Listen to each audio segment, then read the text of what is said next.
Bonsoir à tous. Ce soir, je vais vous lire un chapitre de mon livre que je vous ai commencé hier. Donc là, ça s'intitule Jeu de piste.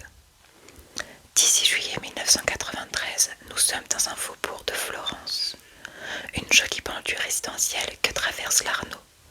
Il est 5 heures du matin et le jour se lève à peine. C'est alors que, en contrebas d'un pont qui enjambe la rivière, un cantonnier aperçoit une forme allongée, une jeune femme.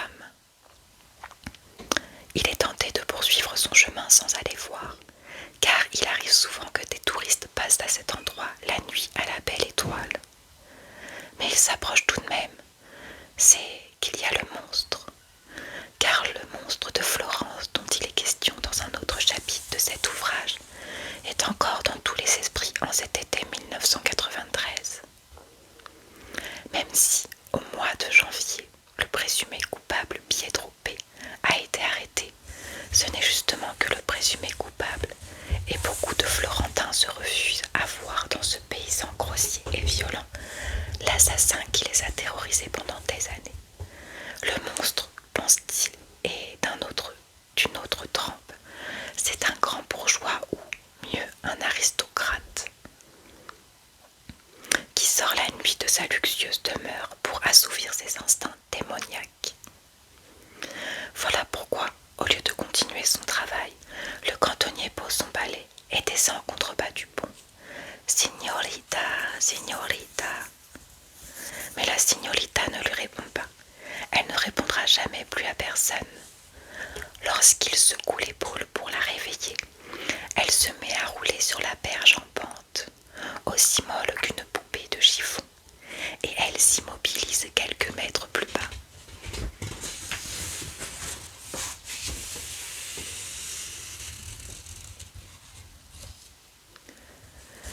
Elle a une horrible plaie rouge et bleue au front. Le cantonnier se signe et s'enfuit, épouvanté à la recherche d'un carabinier. Les rues désertes du faubourg résidentiel de Florence se mettent à résonner de ces cris épouvantés. Le monstre est revenu, le monstre. La presse qui a toujours, s'agissant du monstre de Florence, privilégié les hypothèses les plus sensationnelles, est du même avis. Elle fait ses gros titres sur l'assassinat des bords de l'Arno. Le monstre de retour, un nouveau crime du monstre. La seule différence entre le cantonnier est que, plus prudente, elle termine par des points d'interrogation. La police, elle, est beaucoup plus réservée.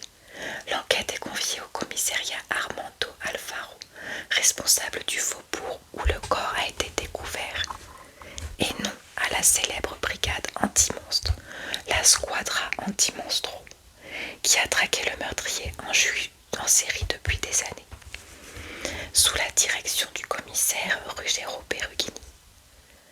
S'il s'avérait que les deux affaires sont liées, il serait toujours temps d'aviser, mais les premières constatations ne sont nullement dans ce sens. D'abord, l'identité de la victime. Il s'agit de Fernanda V, 23 ans, bien connue dans le quartier pour ses mœurs légères.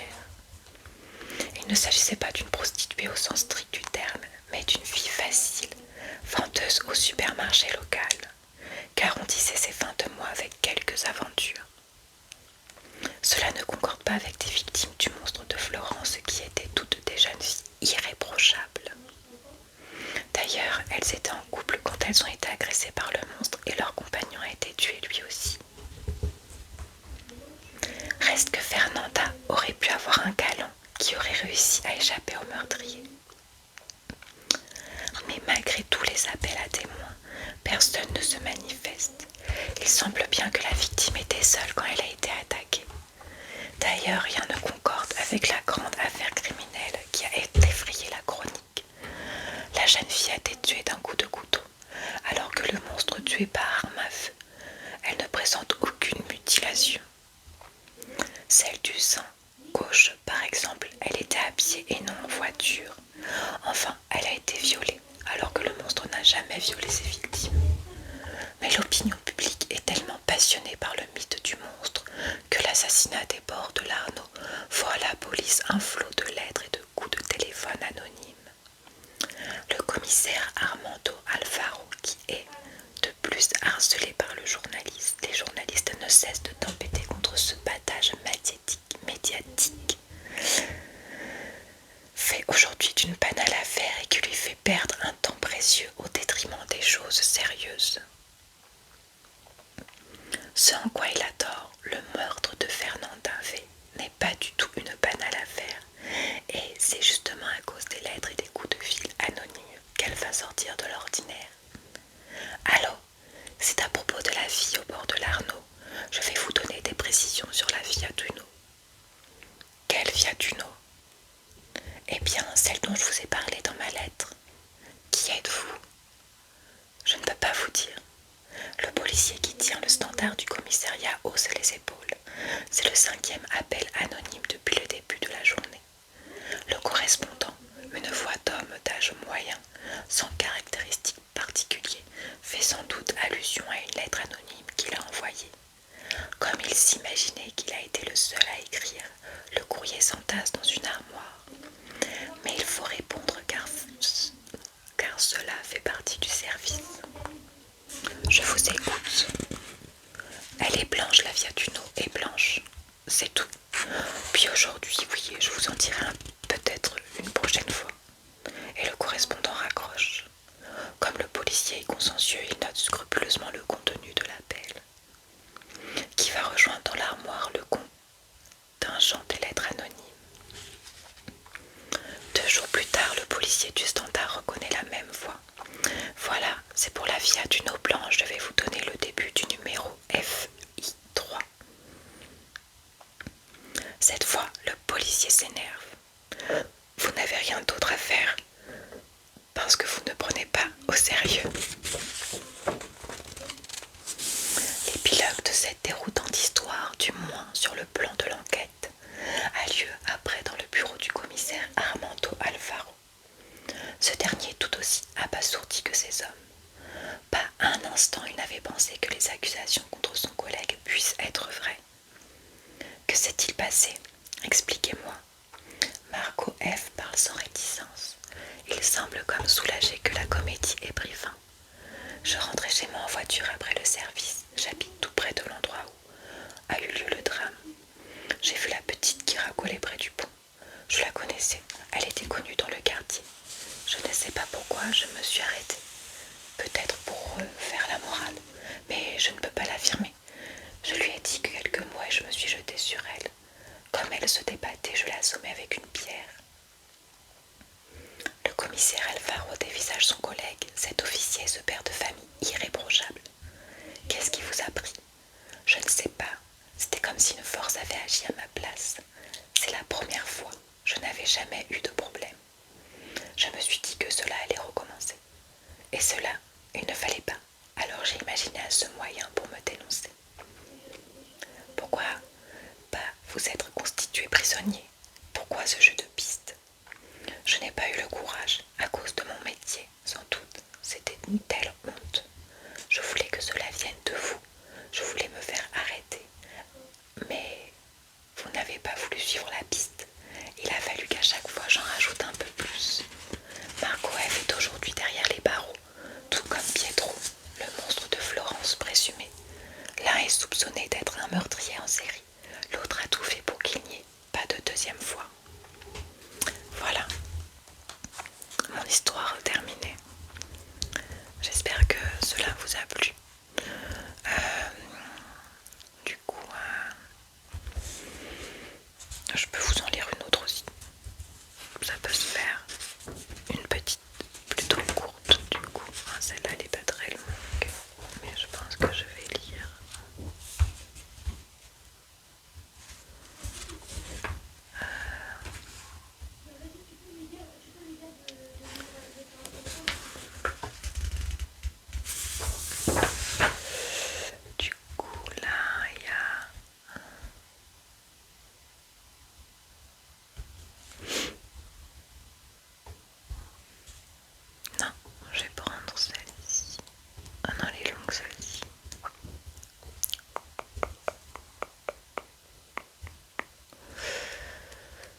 que c'est lui, mais il y a très longtemps, donc du coup, je me rappelle plus trop.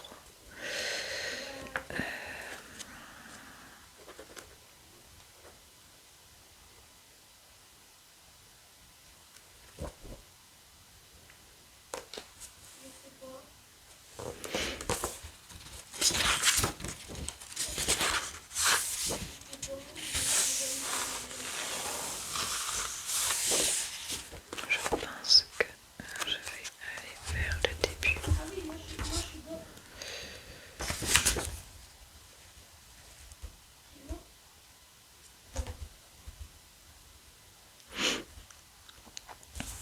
Oh non, celle-ci, je vais pas vous la lire. Alors, oui, voilà.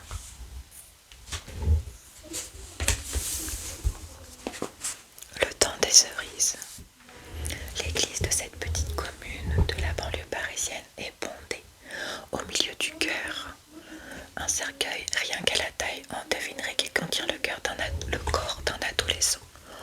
On voit qu'il s'agit d'une fillette, car sur le coffre de bois verni repose une robe blanche, jamais portée. La robe que la défunte aurait dû porter dans quelques jours pour la célébration de sa première communion. À chaque fois que le prêtre, dans son sermon, prononce le prénom de la morte, Augusta, toute l'assistance regarde la robe et le cercueil. Les parents, un couple d'ouvriers portugais, Amalia et Jacinto, les camarades de sa classe, les voisins, les amis portugais, tout le monde se pose la même question. Comment est-il possible qu'un enfant de 12 ans se soit suicidé? Augusta, si vive, si rieuse, un peu tête en l'air, bavarde et distraite, selon ses professeurs, insouciante, dirons-nous. Comment, pourquoi a-t-elle pu en arriver là? Soudain, sur un banc du brouhaha, Christian, un petit camarade d'Augusta, vaincu par l'émotion, vient de perdre connaissance. On s'affaire, on l'emmène au dehors pour lui faire respirer un air plus frais. La cérémonie s'achève dans les chants mélancoliques des petites filles qui se demandent pourquoi Augusta est morte. Quelques jours plus tôt, Amalia, la mère, rentre de son travail. Son mari, Jacinto, est encore à l'usine. Et elle sait que normalement, en rentrant, elle va, comme chaque jour de la semaine, sauf le mercredi, trouver Augusta, qui vient de rentrer.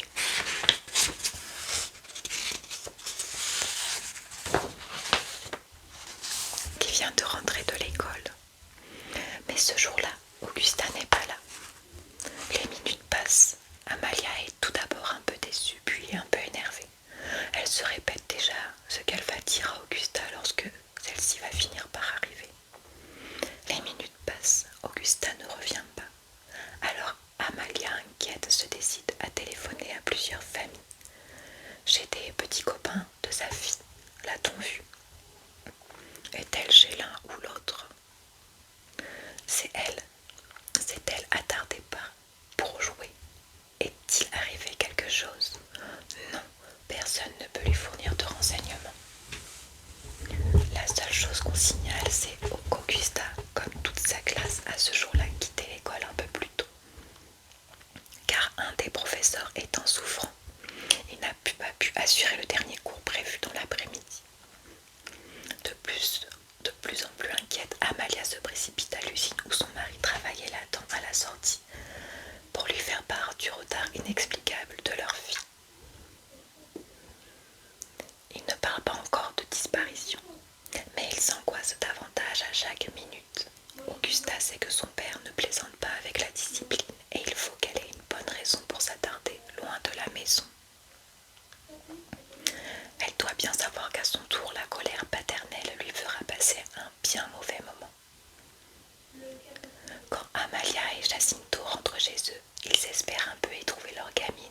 un lotissement.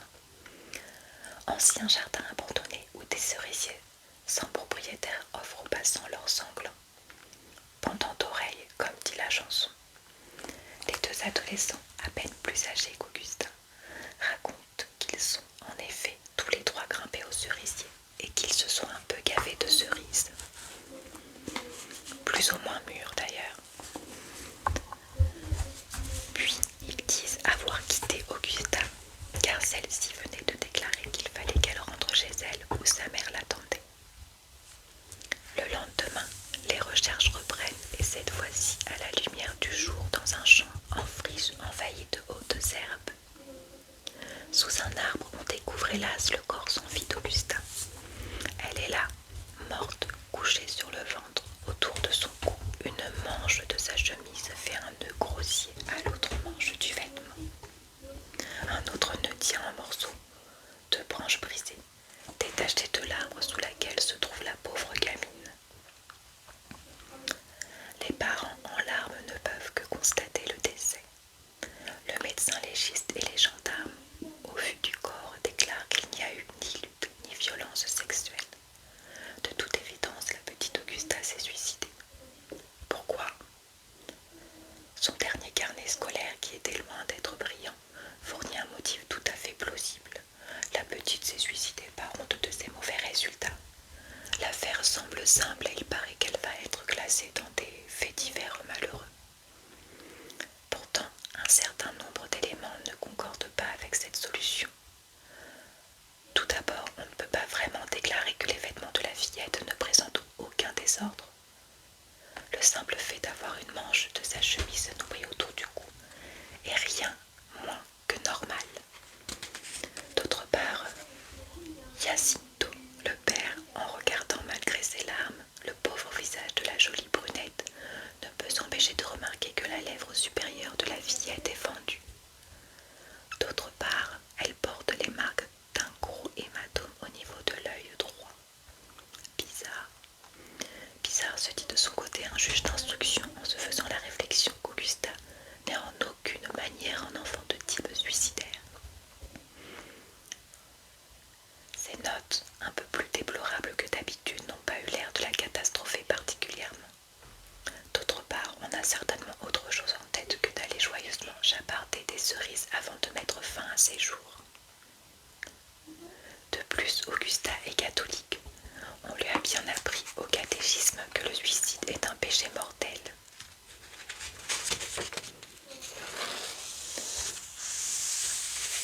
Le juge, une femme logique, décide de reprendre l'enquête et confie cette mission à quelques grosses têtes de la brigade criminelle. Patiemment, longuement, avec un soin du détail, les policiers reprennent l'enquête à zéro. Les voisins, les amis, les professeurs d'Augusta sont interrogés les uns après les autres. Bien évidemment, on s'intéresse plus spécialement aux deux gamins qui l'ont vu pour la dernière fois. Ceux qui l'ont accompagné pour cueillir les cerises. Ahmed mène une vie tranquille. Il raconte pour la 20e fois qu'ils ont tous les trois mangé des cerises et qu'Augusta, voyant leur tournée, les a quittés pour rentrer chez elle. Ce qui l'a amené à traverser des terrains vagues jouxtant la cité où elle logeait. Christian, celui-là même qui s'est évanoui pendant la messe d'enterrement, semble avoir beaucoup moins supporté la mort d'Augusta que son camarade maghrébin. Ses parents révèlent qu'il est, depuis cette tragédie, très affecté. Il a perdu l'appétit. Il passe de longs moments près de l'arbre auquel Augusta s'est pendue. Il semble, d'autre part, depuis ce jour, triste, s'être pris d'une passion pour sa petite sœur et lorsqu'il va la chercher à la sortie de l'école, il ne la lâche plus qu'une semelle, comme s'il craignait pour elle un sort analogue à celui de la pauvre Augusta. Les enquêteurs s'intéressent de près au déroulement des minutes qui ont suivi les adieux entre Augusta et ses deux copains. Ils constatent bientôt que Christian ment. Il déclare qu'il est allé chez un ami avant de récupérer sa petite sœur. Mais, soudain, Christian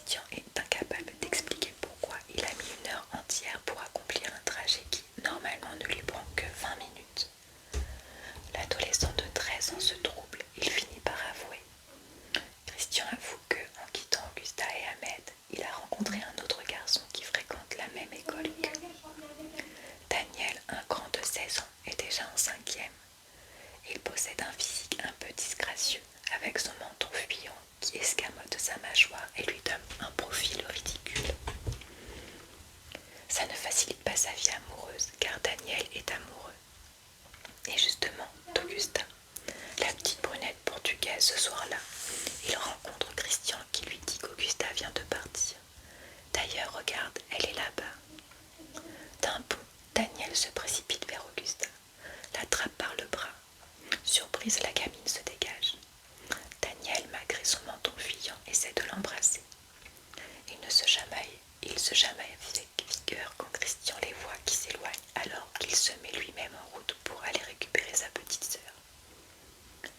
Les enquêteurs ont vite fait d'aller demander des explications à Daniel. Celui-ci tente de se défiler, mais bientôt il n'a plus de force à opposer aux questions pièges des inspecteurs.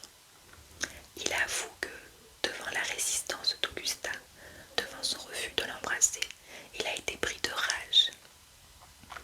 Elle lui a dit, paraît-il, qu'elle n'aimait pas les handicapés. Il l'a alors saisie par le cou et l'a étranglée.